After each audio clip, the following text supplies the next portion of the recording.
Ang pamilya ko ay 4 na henerasyon ng Katoliko. At noong dekada 70, nagtatag kami ng lugar ng pagtitipon. Parehong nagsisilbi noon bilang di ng simbahan ang ama at tiyuhin ko. Sa bisperas na mahalagang banal na araw, isinasakay nila ako sa bisikleta para pumunta sa napakalayong lugar para magdiwang. Naaalala ko, madalas sabihin sa amin ng mismong pari sa misa na dumating na ang mga huling araw at kailangan naming maging alerto sa lahat ng oras. Panatilihing malinis ang aming kaluluwa at huwag magkasala ng malaki dahil maaaring pumarito ang Panginoon sakay ng ulap at dalhin kami sa langit. Noon, lahat ng parokyano, bata man o matanda, ay nag-aalab pa sa kasiglahan. Nagro-rosaryo, dumadalo sa misa at gumagawa ng mabubuting gawa. Nananabik sa pagbabalik ng Panginoon. Parehong namatay ang ama ko at tiyuhin noong unang bahagi ng dekada 90. At ako na ang gumanap bilang isang dean. Sa mga service ay gumabay ako sa pagbasa ng Biblia at nagsermon. Tapos noong tagsibol ng 1999, binigyan ako ng pari ng babasahing tungkol sa Ebanghelyo mula sa Hong Kong. At sinabihan akong pakilusin ang lahat sa balitang ang pagbabalik ng Panginoon ay malapit na. Inaasahang babalik ang Panginoon sa parating na bagong milenyo. Tama yan. Isinaayos ko agad ang pangkalahatang pagtitipon at sinabi kong magdasal at magbasa sila ng Biblia. Sinabi ko rin ang mga tanda ng pagparito ng Panginoon.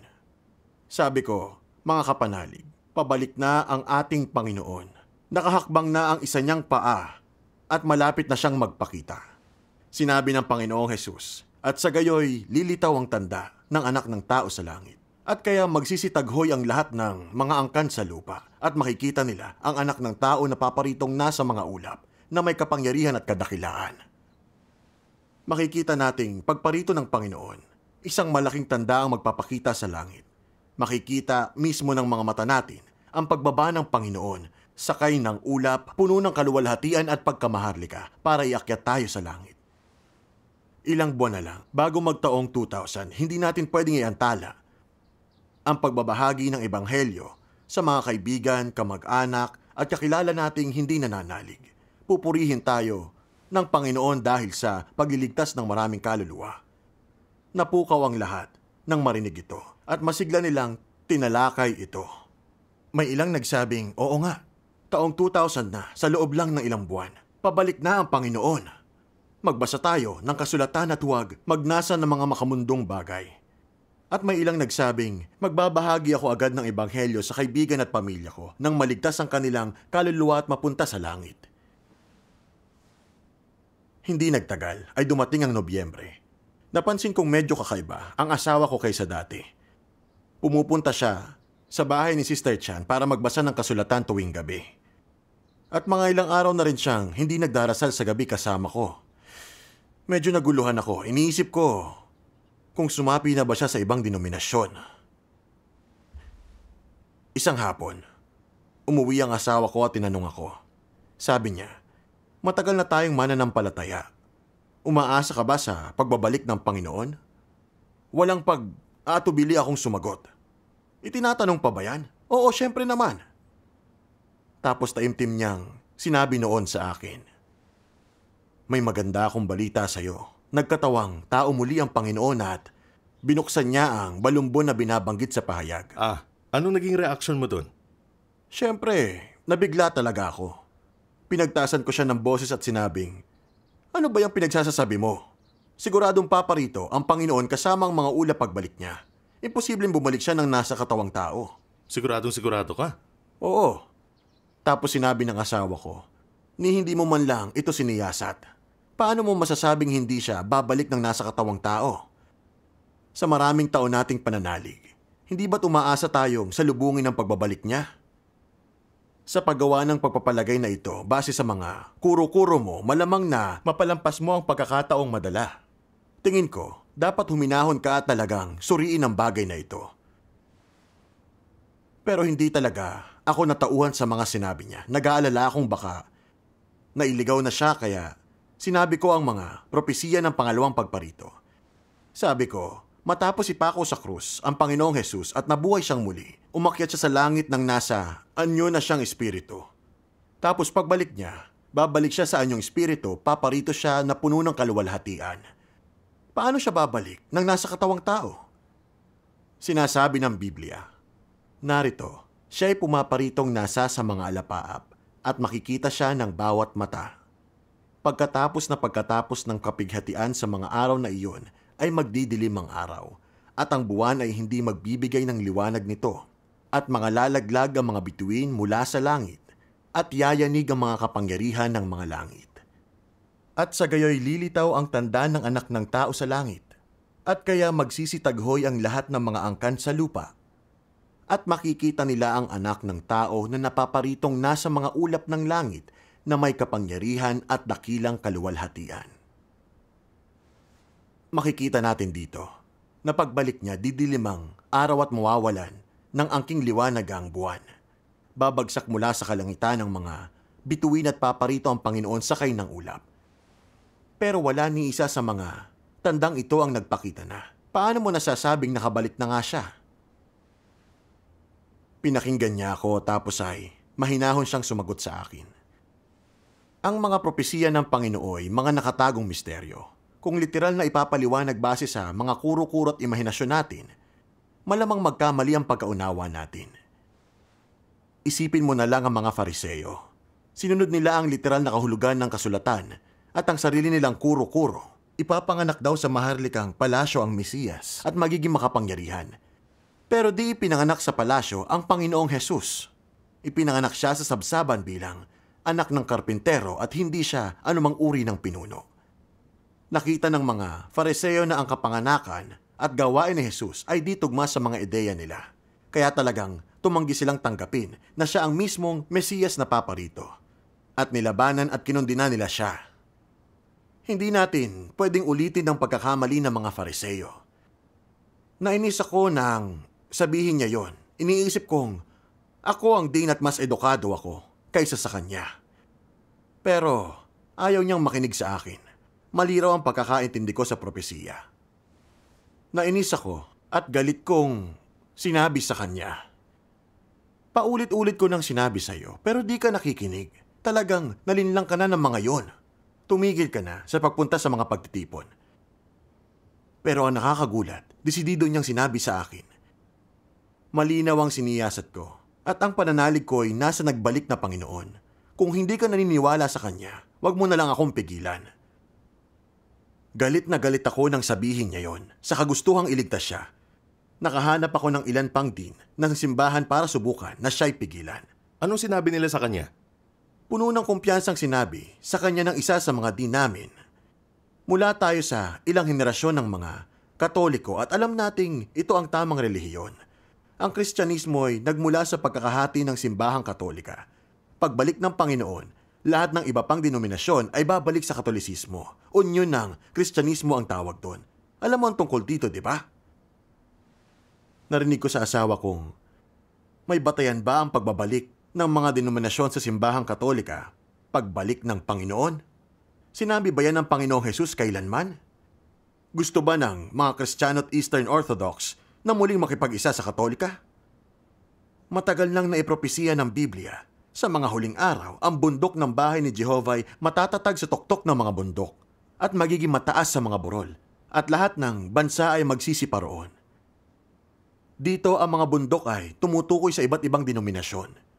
Pagbalik ng Panginoon at ginawa niya ang muling pag-iisa, hindi ito pagbabalik ng Kristyanismo sa Katolisismo o ang kabaliktaran. Pagharap ito sa trono ng Diyos ng mga totoong nananalig sa lahat ng denominasyon.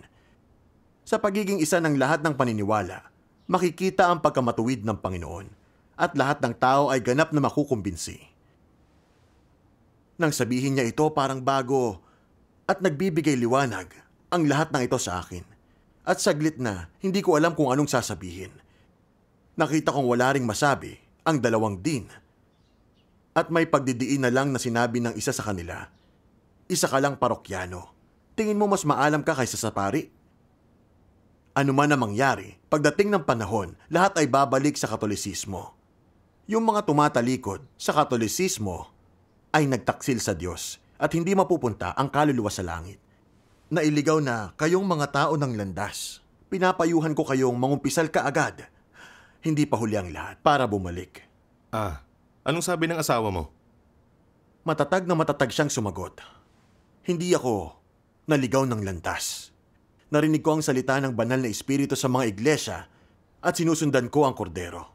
Tinanggap ko na ang bagong gawain ng Diyos. Mananatili ako sa landas na ito at walang makakapigil. Di mo inakalang magiging ganito siya katatag. Tama ka. Kinuha ko ang 2 din na yon para payuhan siya. Pero di ko inakala na bukod sa hindi siya makumbinsi, wala rin silang kakayahang pabulaanan siya. Pagkatapos noon, lalong lumakas ang pananalig ng asawa ko. Mas lumakas pa? Oo. Sinabi niyang, noong una, nag-aalala siyang medyo pinipigilan ko siya. Pero nang subukan siyang pigilan ng mga din, nakita niyang hindi nila nauunawaan ang katotohanan na mapagmataas sila at ayaw na mapagpakumbabang maghanap. Kaya dama niyang nakalaya siya sa mga pagpigil at naging determinadong sumunod sa makapangyarihang Diyos. Patuloy siyang dumalo sa mga pagtitipon araw-araw. Ang isang bagay na ikinalito ko ay di siya masyadong nakapag-aral at di gaanong alam ang Biblia. Kaya paanong hindi nakaimik yung 2 din sa kanyang argumento? Anong klaseng mga sermon ang kanyang pinapakinggan na sobrang galing? Pinag-isipan kong mabuti yung sinabi niya at dama kong may kung ano rito. Talaga bang mula sa banal na espiritu ang pinaniniwalaan niya? Imposible yun. Kung totoo man ito, dapat alam ito ng mga pari sa amin. Kaya bakit hindi nila ito nababanggit? Pinuntahan ko ang bayaw ko para kausapin siya tungkol dito. Din rin siya ng simbahan. Pero bago ko pa matapos ang sasabihin ko, galit siyang sumabad.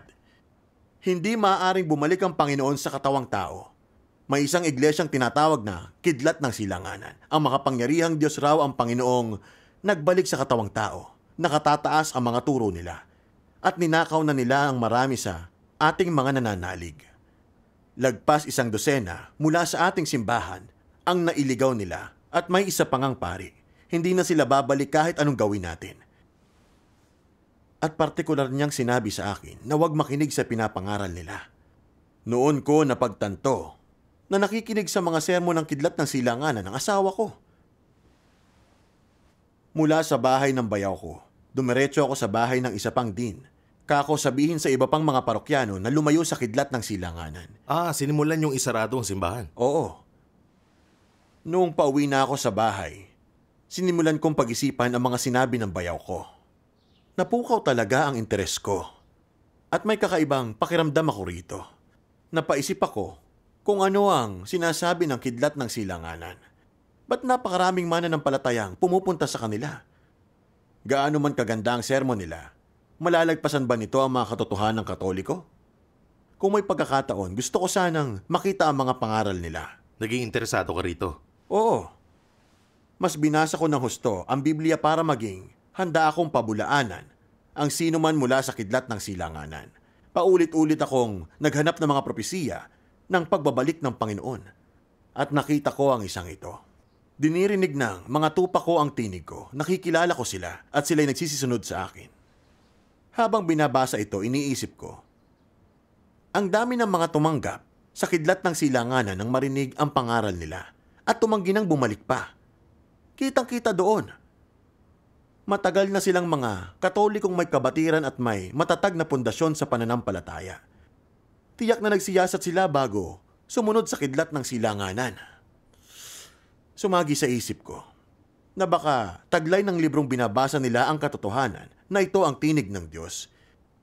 At kapag hindi ko ito tiningnan, paano ko malalaman kung talagang nagmula ito sa Diyos o hindi? Kalaunan, nagpasya akong tingnan kung ano bang mayroon dito. At kung may katotohanan dito at umaayon ito sa Biblia, patuloy ako magsisiyasat. Kung sinasalungat nito ang pananampalatayang Katoliko, pwede ko pa rin itong tanggihan. Kailan mo sinimulang siyasatin ng gawain ng Diyos sa mga huling araw? May isang umaga noon. Pagkatapos lang ng agahan na hindi ko makita ang asawa ko kahit saan, alam kong nakina Sister Chan siya ulit. Naisip ko talaga yatang nakakaengganyo ito dahil araw-araw siyang nasa pagtitipon. Gusto kong makita kung anong sinasabi nila.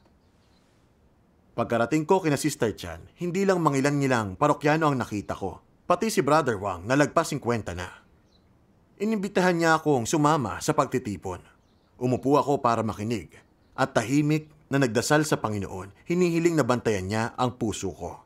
Nabigyan niya ako ng pagkakilala ng di mailigaw. Talagang nakabantay ka. Oo. Nagbahagi si Brother Wang. May 3 bahagi ang aklat ng Biblia. Ang lumang tipan, bagong tipan at pahayag. Nakatala sa bawat bahagi ang gawain ng Diyos sa ibang panahon. Nakatala sa lumang tipan ang gawain niya sa panahon ng kautusan noong nagbigay ng 10 utos ang Diyos kay Moises pati kautusan at atas para malaman ng mga tao kung anong kasalanan at paano mabuhay sa lupa. Nakatala sa bagong tipan ang gawain niya sa panahon ng biyaya noong ipinako ang Panginoong Hesus bilang handog sa kasalanan na tumutubo sa tao sa pagpaparusa sa ilalim ng batas. Pinropesiya ng pahayag ang gawain ng Diyos sa kapanahunan ng kaharian. Kapag nagkatawang tao ang Diyos at lihim na pumarito, nagpapahayag ng katotohanan para hatulan, linisin at palayain tayo sa gapos ng kasalanan. Matinding kaligtasan ito para sa mga naghahanap ng katotohanan. Sinabi rin niyang, sa katunayan, matagal nang pinropesiya ng Diyos na siya'y magkakatawang tao sa mga huling araw. Maraming propesiya nito ang nakatala sa Biblia.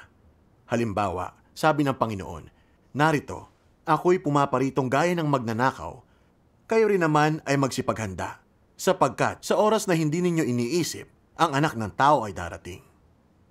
Dito ang hindi ninyo iniisip at gaya ng magnanakaw ay tungkol sa palihim na pagparito ng anak ng tao sa sandaling hindi inaasahan.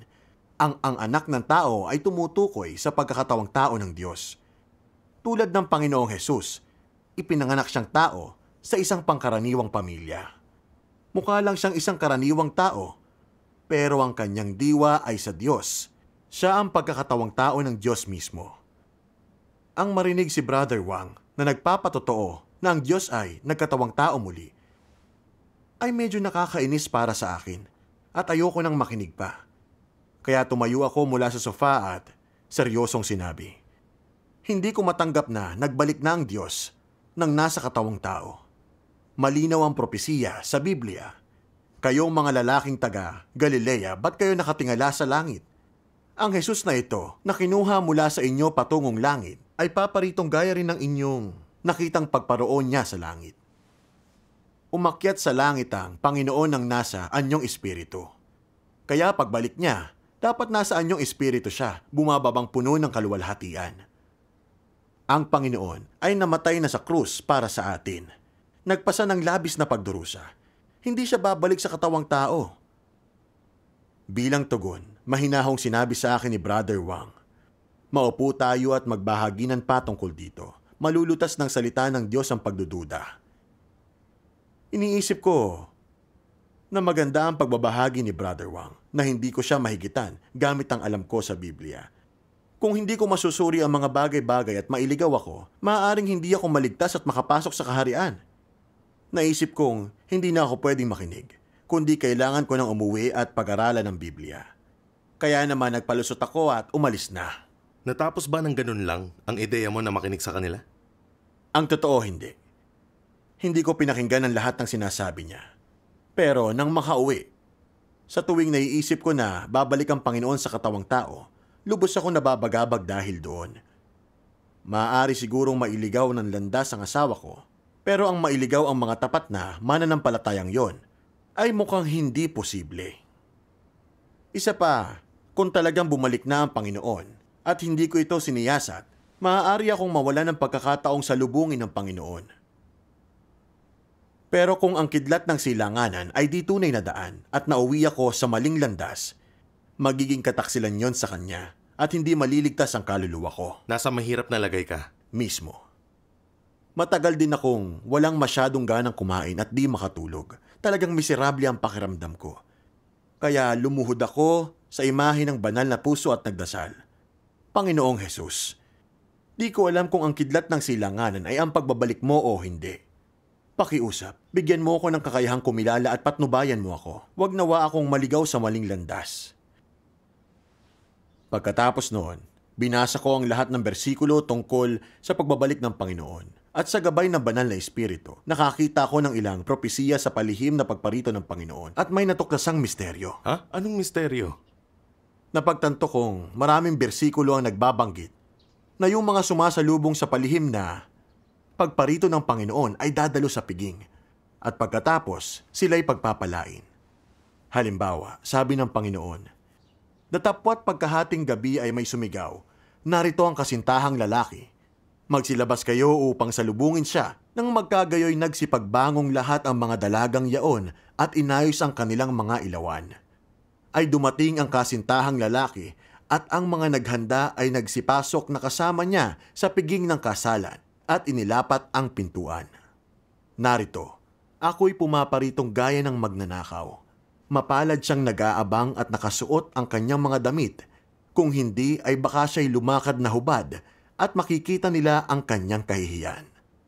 At kayo mismo'y magsitulad sa mga taong naghihintay sa kanilang Panginoon sa kanyang pagbabalik mula sa kasalan, na kapag siya'y dumarating at tumutuktok, pinagbubuksan nila siya kaagad. Mapapalad ang mga alipin na kapag dumating ang Panginoon ay madaratnan niyang nagbabantay.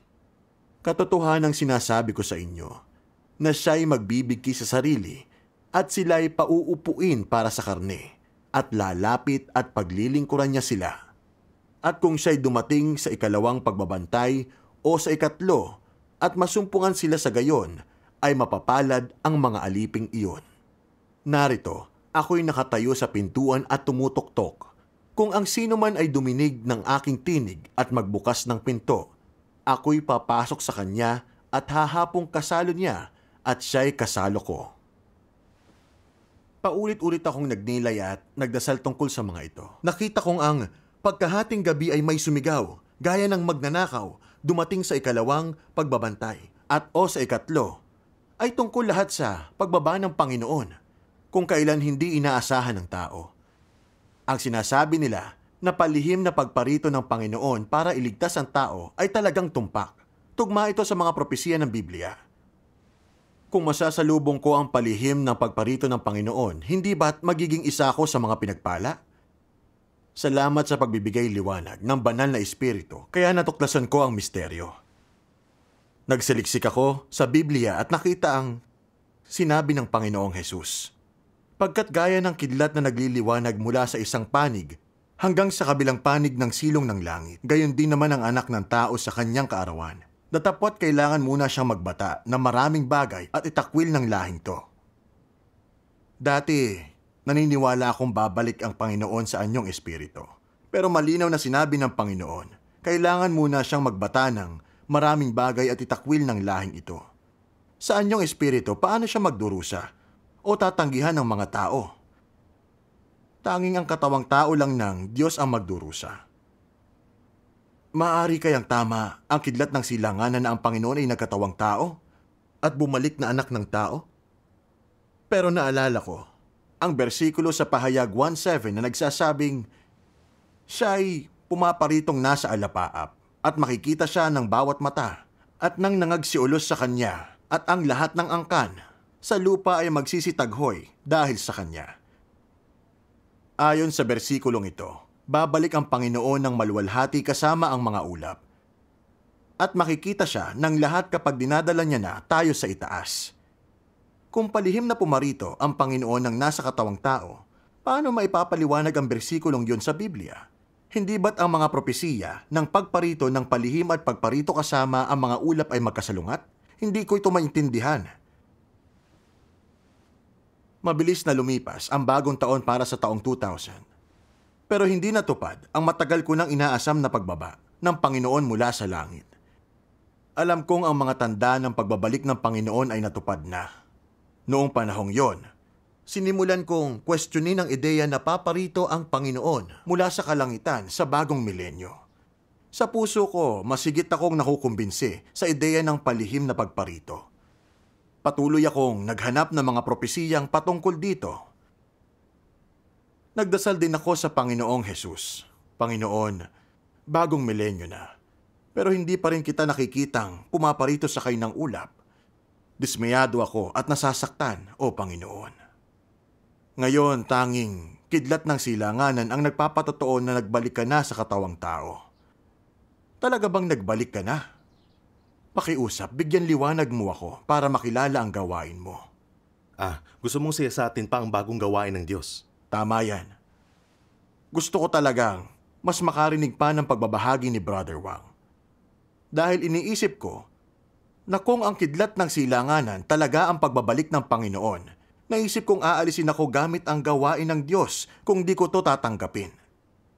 Habang iniisip ko, lalo akong nababalisa. May isang araw noong Enero na hindi ako mapalagay. Sabi ko sa asawa ko, gusto kong marinig si Brother Wang.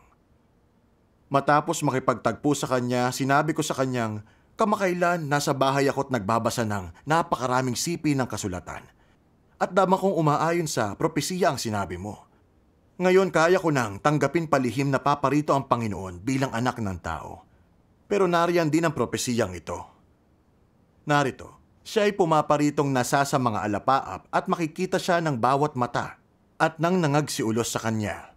At ang lahat ng mga angkan sa lupa ay magsisitaghoy dahil sa kanya.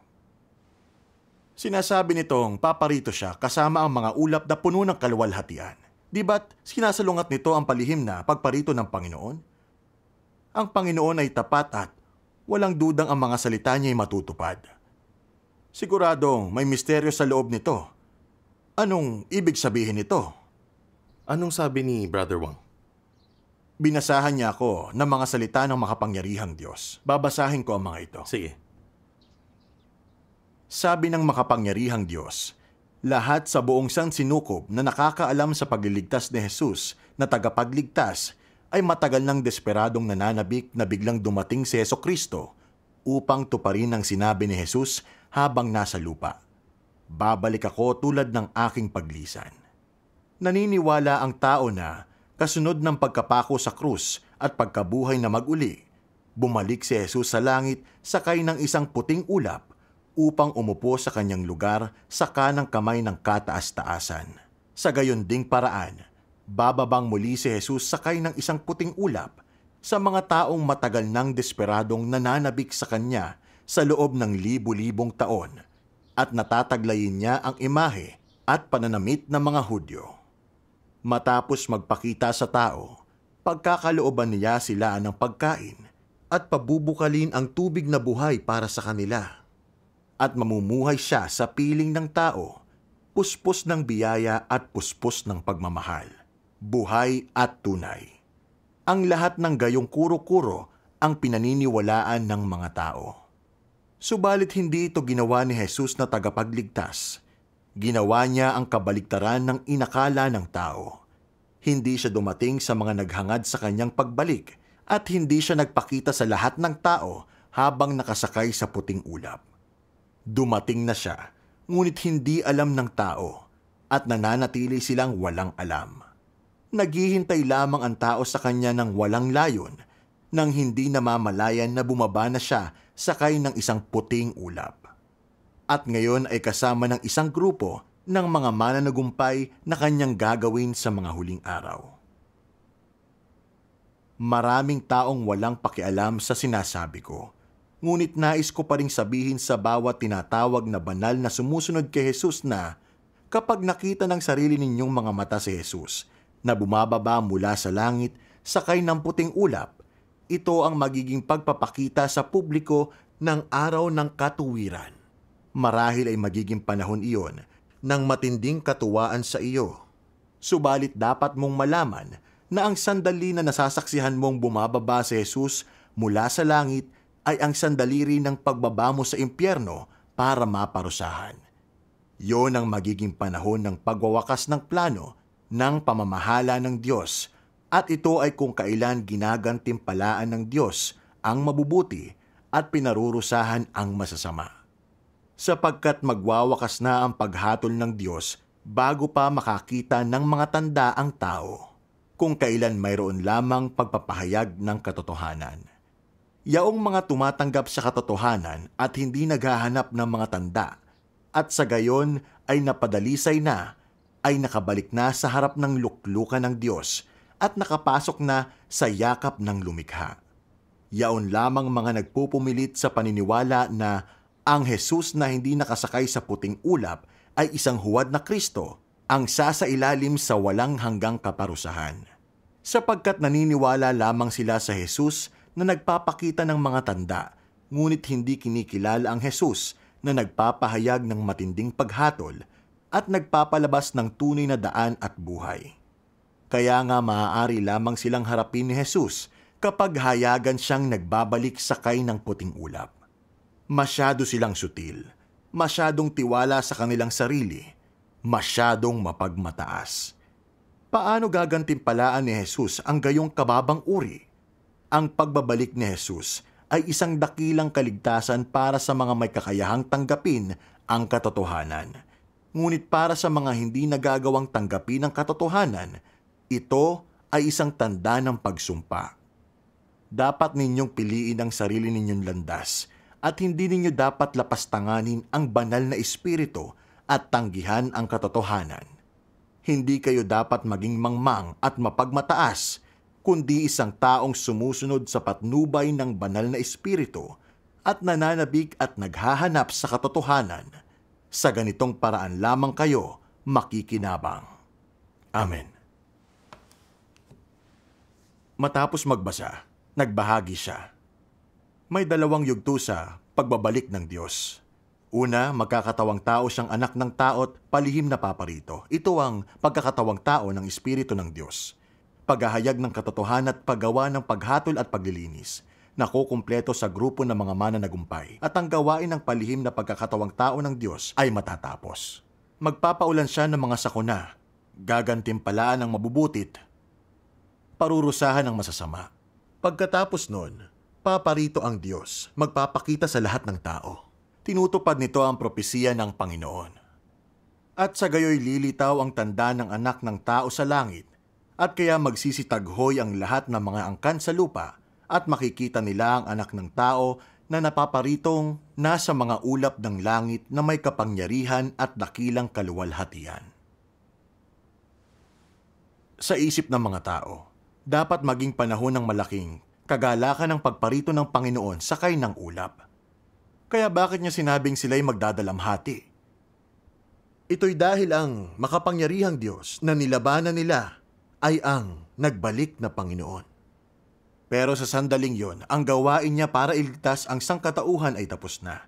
Dahil tinanggihan nila ang kahit ano maliban sa pagparito ni Jesus sakay ng ulap. Napalampas nila ang pagkakataong mailigtas ng Diyos. Kaya iiyak sila't magngangalit ang mga ngipin at parurusahan. Ang palihim na pagbabalik ng Diyos na nagkatawang tao ay hindi lang para sa kaligtasan, kundi para ilantad at alisin ang mga tao. Lahat ng nakaririnig sa tinig ng Diyos at tinatanggap siya noong panahong gumagawa siya sa katawang tao, ay lalapit sa trono ng Diyos at mahahatulan sa harap ng luklukan ni Kristo. Yung mga kayang alisin ng katiwalian nila at malilinis gamit ang paghatol ng Diyos, ay poprotektahan ng Diyos sa panahon ng mga sakuna at makakaligtas sila. Pero yung masasamang taong hindi nagmamahal sa katotohanan at lumalaban sa Diyos ay aalisin sa pamamagitan ng gawain ng Diyos na nagkatawang tao at sa huli ay parurusahan sa malalaking sakuna. Inihiwalay ng lihim na paggawa ng Diyos ang kambing sa tupa, ang trigo sa ligaw na damo. Ang tunay na nananalig sa huwad ang matutuwid sa masasama, lahat ito ibinubunyag. Isasaayos ang lahat ayon sa uri. Ito ang karunungan ng gawain ng Diyos. Ang marinig ang pagbabahaging ito mula sa Kanya, ay biglang nagmulat ng aking mga mata. Ganito tutuparin ang mga propesiya sa Biblia ng pagbabalik ng Panginoon.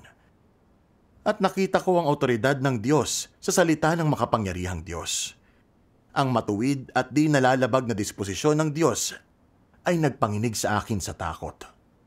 Pag kumapit ako sa kuro-kuro, nababalik ang Panginoon sakay ng ulap. At di ko tinanggap ang mga katotohanang mula sa Panginoon na nagkatawang tao. Mawawalan ako ng pagkakataong maligtas. Nadama kong ang salita ng makapangyarihang Diyos ay ang katotohanan. Natutuhan ko noon ang misteryo ng pagbabalik ng Panginoon sa pagbabasa ng mga salita niya. Kaya pala maraming nananalig ang di na bumalik pagkatanggap sa makapangyarihang Diyos. Naakit sila sa katotohanan. Oo. Tinanong ko si Brother Wang ng ilan pang katanungan. Kako, nagpakita si Jesus sa mga disipulo ng 40 araw pagkatapos muling mabuhay. At umakyat siya sa kalangitan ng nasa muling nabuhay niyang espiritual na katawan. Lagi nating inakala na pagbalik ng Panginoon para hatulan ng mundo, magpapakita siya sa anyong espiritu. Nakaupo sa isang malaking puting trono, maharlika at kamangha-mangha, hinahatulan ng lahat. Yung malalaki ang kasalanan ay sa impyerno at yung mabubuti ay sa langit. Pero nagpatotoo kang paparito siya ng nasa katawang tao para gawin ang paghatol. May biblikal bang basehan ito? Maraming tao ang nalilito sa bagay na to. Oo nga. Anong pagbabahagi niya tungkol doon? Sabi niya, may mga propesiya sa Biblia tungkol sa pagkakatawang tao ng Diyos para isagawa ang gawain ng paghatol. Halimbawa, sapagkat gaya ng kidlat na kumikidlat sa silanganan at nakikita hanggang sa kanluran, gayon din naman ang pagparito ng anak ng tao. Sapagkat ang amay hindi humahatol sa kanino mang tao, kundi ipinagkaloob niya sa anak ang buong paghatol. At binigyan siya ng awtoridad na humatol sapagkat siya'y anak ng tao. Siya na nagtatakwil sa akin at hindi tumatanggap sa aking mga salita ay mayroong isang hahatol sa kanya. Ang salitang aking sinalita ay siyang sa kanya'y hahatol sa huling araw. Mayroon pa akong maraming bagay na sa inyo ay sasabihin, ngunit ngayon ay hindi nyo mga titiis. Gayunmay kung siya, ang espiritu ng katotohanan ay dumating, ay papatnubayan niya kayo sa buong katotohanan. Sapagkat dumating na ang panahon ng pasimula ng paghuhukom sa bahay ng Diyos. Ang mga binabanggit na ang anak at ang anak ng tao ay tumutukoy sa Diyos sa anyong katawang tao niya. Ipinapakita nito sa atin na sa mga huling araw magkakatawang tao ang Diyos para gawin ang gawain ng paghatol. At ito'y paghatol na nagsisimula sa sambahayan ng Diyos, na ibig sabihin, nagpapahayag ng katotohanan ng Kristo ng mga huling araw at gagawin ng paghatol sa tatanggap nito para linisin at iligtas ang mga tao. Inaakay silang pumasok sa lahat ng katotohanan. Ito ang gawain ng lihim na pagparito ng Diyos. Para naman sa mga hindi mananampalataya, direkta silang hahatulan at wawasakin ng Diyos gamit ang mga sakuna. Inihahayag ng makapangyarihang Diyos ang mga katotohanang naglilinis at nagliligtas sa tao. Ginagawa ang paghatol simula sa sambahayan ng Diyos. Tinutupad nito ang mga propesiya ng pagbabalik niya sa mga huling araw. Tiyak yan. Sa katunayan, pinropesiya ng Diyos na gagawin niya ang paghatol sa mga huling araw ng nasa katawang tao. Oo nga. Kung di binuksan ng makapangyarihang Diyos ang mga misteryong ito, di ito mauunawaan ng mga tao. Kaya pagkatapos noon, kinausap ako ni Brother Wang kung ba't di ginagawa ng Diyos ang paghatol sa mga huling araw sa anyong espiritu, kundi personal tong ginagawa sa katawang tao. Talagang mahalaga yon. Oo nga. Anong ibinahagi niya? Binasahan niya ako ng mga salita ng makapangyarihang Diyos. Panoorin natin ang video ng mga siping binasa niya. Sabi ng makapangyarihang Diyos, ang pagliligtas ng Diyos sa tao ay hindi direktang ginagawa sa pamamagitan ng paraan ng Espiritu o pagkakakilanlan ng Espiritu, sapagkat ang kanyang Espiritu ay hindi maaaring mahawakan o makita ng tao, at hindi maaaring malapitan ng tao. Kung sinubukan niyang direktang iligtas ang tao sa paraan ng Espiritu, hindi magagawa ng tao na tanggapin ang kanyang pagliligtas.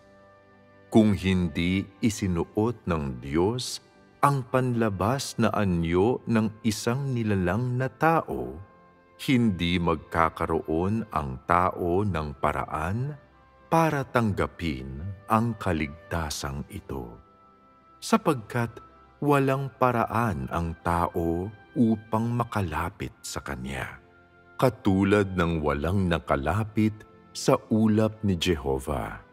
Tanging sa pamamagitan ng pagiging isang nilikhang tao, ibig sabihin, ang paglalagay ng Kanyang salita sa Kanyang magiging katawang tao, na personal niyang magagawa ang salita sa lahat ng sumusunod sa Kanya. Saka lamang maaaring personal na makita at marinig ng tao ang Kanyang salita at taglayin ang kanyang salita, at sa gayon ay lubusang mailigtas.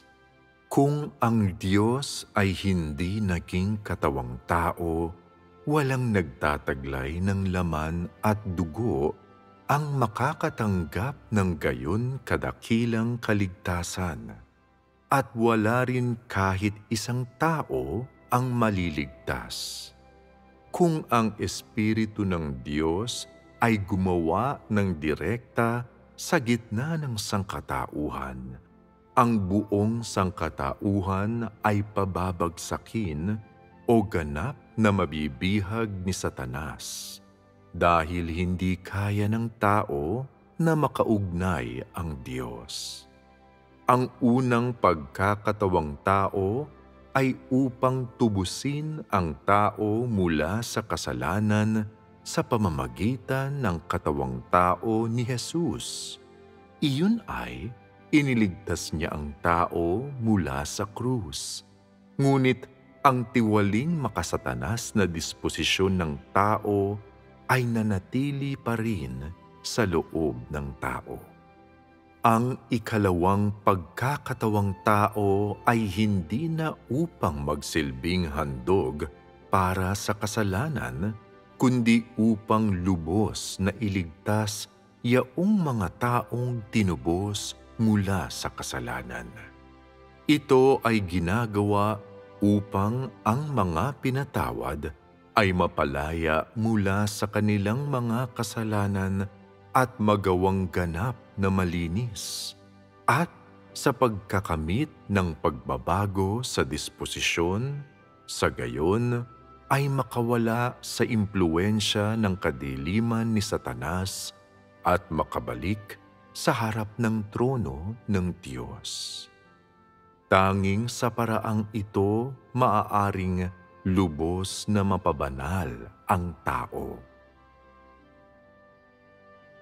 Kung ang Espiritu ng Diyos ay direktang nagsalita sa tao, ang buong sangkatauhan ay magpapasakop sa tinig. Babagsak na walang mga salita ng pagbubunyag, tulad ng kung paanong si Pablo ay bumagsak sa lupa sa gitna ng liwanag habang siya ay papunta sa Damasco. Kung ang Diyos ay nagpatuloy na gumawa sa ganitong paraan, hindi kailanman magagawa ng tao na makilala ang kanyang sariling katiwalian sa pamamagitan ng paghatol ng salita, at sa gayon ay makamit ang kaligtasan.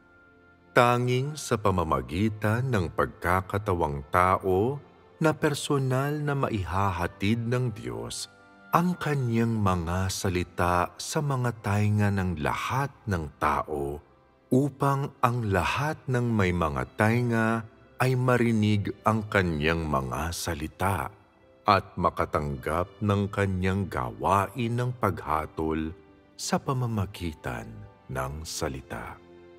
Lamang ang resultang ito ay nakamit ng kanyang salita sa halip ng pagpapamalas ng Espiritu upang takutin ang tao para magpasakop.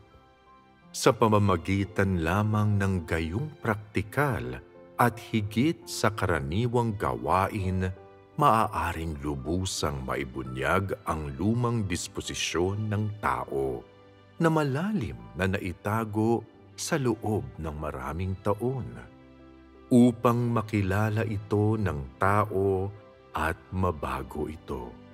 Lahat ng ito ang praktikal na gawain ng Diyos na nagkatawang tao, kung saan nakakamit niya ang mga resulta ng paghatol sa tao ng salita sa pamamagitan ng pagsasalita at pagsasagawa ng paghatol sa isang praktikal na paraan. Ito ang awtoridad ng Diyos na nagkatawang tao at ang kabuluhan ng pagkakatawang tao ng Diyos. Amen. Amen. Tapos ibinahagi niyang makikita natin mula sa mga salita ng makapangyarihang Diyos na nung unang nagkatawang tao ang Diyos, ipinako siya sa krus handog para sa kasalanan ng tao. Kaya pag naniwala tayo sa Panginoon, napatawad na tayo. Pero ang ugat ng ating kasalanan ay nasa atin pa rin. Nagkakasala at nagpapakita tayo ng katiwalian. Mapagmataas, makasarili at tuso tayong mga tao. Nagsisinungaling tayo at nandaraya, naiinggit tayo, puno ng galit. Sa harap ng sakunao kapag may mga paghihirap sa ating mga pamilya, madalas tayong nagrereklamo, sinisisi at hinuhusgahan o nilalabanan ng Diyos. Katotohanan niyang di maipagkakaila.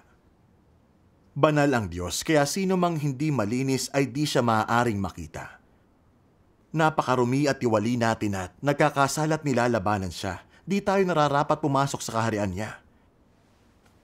Ipinropesiya ng Panginoong Hesus, babalik siya upang ipahayag ang katotohanan at gawin ang paghatol, para linisin at baguhin ang tao, nang maiwaksi ng mga tao ang katiwalian, maging malinis at makapasok sa kaharian. Ang paghatol sa mga huling araw ay pagdalisay at pagliligtas sa mga tao. Kaya kailangan niyang isagawa ang gawaing ito ng nasa katawang tao. Kung espiritu ng Diyos ang hahatol sa mga tao, hindi sila malilinis o di kaya ay maililigtas.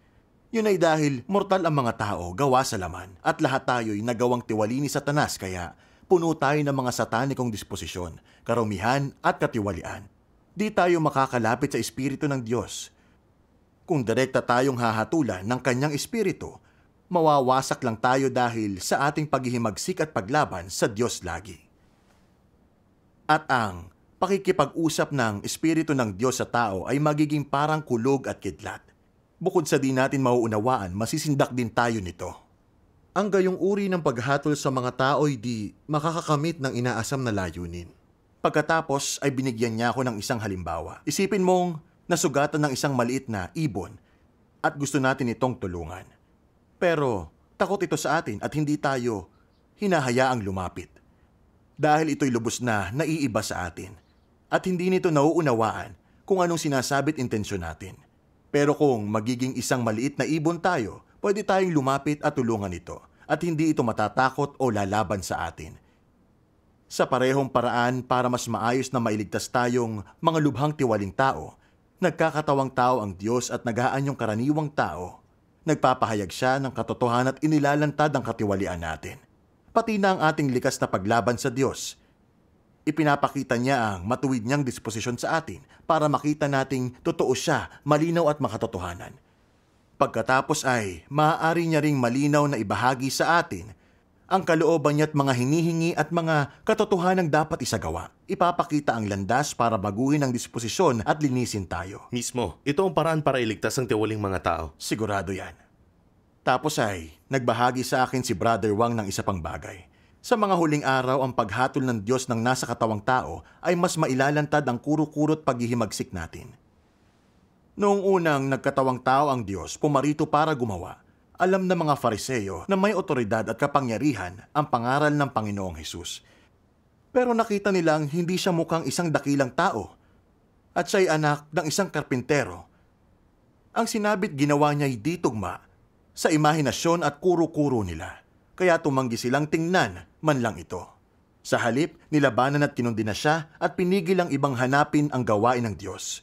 Sa huli, ipinapako nila ang Panginoong Hesus sa krus. Sa mga huling araw, nagkatawang taong muli ang Diyos para gawin ang gawain ng paghatol. At dahil ang pagparito niya ay hindi tugma sa mga kuro-kuro natin, nililimitahan natin ng Diyos dahil sa kayabangan. Ang mga pinuno ng mga relihiyon ay umaastang mga tagasunod ni Satanas. Nagkakalat ng tsismis para di siya sa atin ng mga nananalig ang gawain ng Diyos. Isipin mo na lang, kung hindi nagkatawang tao ang Diyos para gawin ang gawain ito, kundi pumarito ang espiritu niya para gawin ang paghatol, sino maglalakas loob na hindi siya galangin? Maibubunyag ba nito ang katiwalian ng tao? At kung gayon, tanging ang Diyos lang na nasa katawang tao ang makapagbubunyag ng lahat ng paghihimagsik, katiwalian at mga kuro-kuro tungkol sa Diyos. Yung mga nagmamahal sa katotohanan, alam nila ang kanilang katiwalian at ang diwa ng paglaban nila sa Diyos sa pamamagitan ng paghatol niya. Sa huli, nalulupig sila at nalilinis ng mga salita niya, naliligtas sila at nakapapasok sa magandang destinasyon. Pero yung kumakapit sa kuro-kuro nila at imahinasyon na di gusto ang katotohanan, sa halip ay pinipilit labanan ng Diyos, ay ganap na ibubunyag ng Diyos bilang mga ligaw na damo. Bukod sa di sila maliligtas, hahatulan at isusumpa pa sila ng Diyos, gaya na lang ng mga Fariseo. Kaya ang pagkakatawang tao niya para humatol sa mga huling araw ay puno ng awat kaligtasan para sa tao, pati na ng karunungan ng Diyos. Ang linaw ng pagbabahaging yan. Oo. Nakapagbigay liwanag sa akin ang pagbabahagi ni Brother Wang. Naisip ko ang panahon ng kautusan. Nagpakita noon si Yahweh at nakipag-usap sa mga Israelita sa bundok ng Sinai. Narinig nilang lahat ang tinig ng Diyos na parang kulog at napuno silang lahat ng takot. Sinabi nila kay Moises, "Magsalita ka sa amin at aming didinggin. Subalit huwag magsalita ang Diyos sa amin, baka kami ay mamatay." Totoo to. Banal ang Diyos at tayo'y mga tiwaling tao. Di pwede ang direktang ugnayan sa espiritu niya. Naalala ko rin, noong una kong marinig ang balitang nagbalik na ang Panginoon sa katawang tao, may kuro-kurot paglaban ako at naging mapagmataas ako. Ipinagpalagay kong di pwedeng magkatawang taong muli ang Panginoon nang di siniyasat. Isinara ko ang simbahan, pinigil ang ibang magsiyasat at pinigil ang asawa kong dumalo sa pagtitipon. Paano na iba ang mga kilos ko sa mga Fariseo noong nilabanan nilang lahat si Jesus? Mapagmataas ako at mapaghimagsik. Kung ginawa ng Espiritu ng Diyos ang gawain ng paghatol, tiyak na siya mismo ang wawasak sa akin. Noon ko napagtanto Na ang pagsasagawa ng Diyos na nagkatawang tao sa paghatol ay ang pinakamahusay na pagliligtas ng Diyos. Nalutas ang iyong kalituhan. Marami kang nakamit mula sa pagbabahaging yun. Oo, salamat sa Diyos. Ilang beses pang nagbahagi sa akin si Brother Wang pagkatapos noon at nagbasa ako ng salita ng makapangyarihang Diyos. Mula sa kanyang mga salita, natutuhan ko ang mga misteryo ng pagkakatawang tao niya, misteryo ng kanyang mga pangalan at 3 yugto ng gawain. At kung paano makikilala ang huwad na Kristo, anong klaseng tao ang inililigtas ng Diyos at inaalis. Sa pagbabasa ko ng mga salita niya, lalo kong nauunawaan ang gawain at kalooban ng Diyos. Maraming bagay na di ko naunawaan dati ang luminaw. Nakakasigla ito ng espiritu para sa akin. Nakatitiyak ako sa puso ko na ang makapangyarihang Diyos ang buhay, katotohanan at nag-iisang tunay na Diyos. Diyos lang ang kayang maghayag ng katotohanan at siya ang walang hanggang bukal ng panustos natin. Ang makapangyarihang Diyos ang nagbalik na Panginoon. Salamat sa Diyos. Ang pagharap sa Diyos at pagtanggap sa pagliligtas sa mga huling araw ay malaking pagpapala. Oo nga. Salamat sa Diyos. Dati noon, nakakapit ako sa literal na salita ng Biblia at nilimitahan ko ang Diyos base sa kuro-kuro at ilusyon ko. Hindi ko siniyasat ang bagong gawain ng Diyos. Sa halip ay sutil na tinanggihan ang pagbabalik niya. Muntik na akong maging hangal na dalaga. Mapalampas na salubungin ang pagbabalik niya.